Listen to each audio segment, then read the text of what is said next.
Hey Tubies, today we're diving into a recent news story that has caught the attention of many, the case of Phoon Chiu Yoke, also known as the Badge Lady, who found herself in court earlier this year facing charges of breaching COVID-19 mask-wearing rules in Singapore. The story is both intriguing and thought-provoking, raising questions about personal responsibility, changing regulations, and the consequences of one's actions during a global pandemic.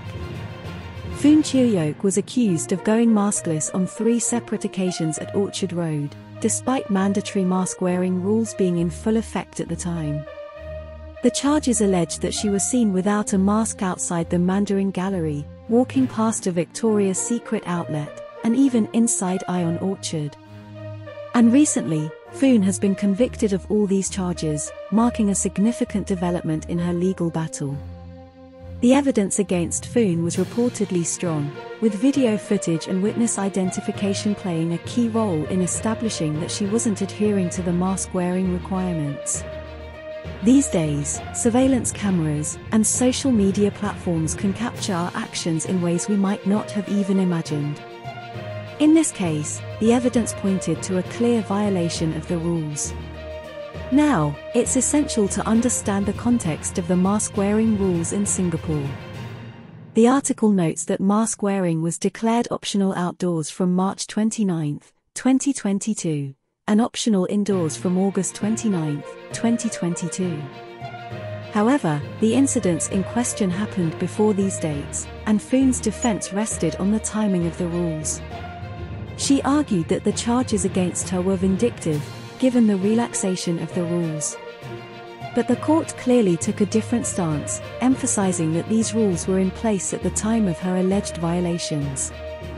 Phoon's representation of herself in court allowed her to voice her opinions directly. She questioned the necessity of the prosecution, wondering if it was meant to raise public awareness or serve as a deterrent. She even raised a pertinent question: were there actual victims or significant financial losses resulting from her actions?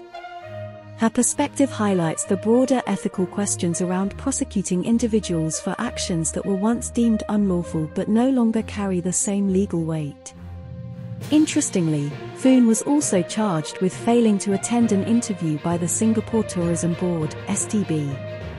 The STB wanted to interview her as part of their investigations into her mask-wearing offences. It's quite a twist that such a case would involve government agencies and investigations, further underscoring the seriousness of the matter. Looking back, Phoon's history played a role in the sentencing she may face. In September 2021, she was sentenced to 16 weeks jail for not wearing a mask at multiple places, including the Marina Bay Sands. This previous conviction could potentially result in a more severe punishment this time around. For repeat offences of not wearing a mask and failing to comply with officers during investigations under the Infectious Diseases Act, she could face up to 1 year in jail, a fine of up to 20,000 Singapore dollars, or both. With the date for her sentencing set for September 11th, the outcome of this case remains to be seen.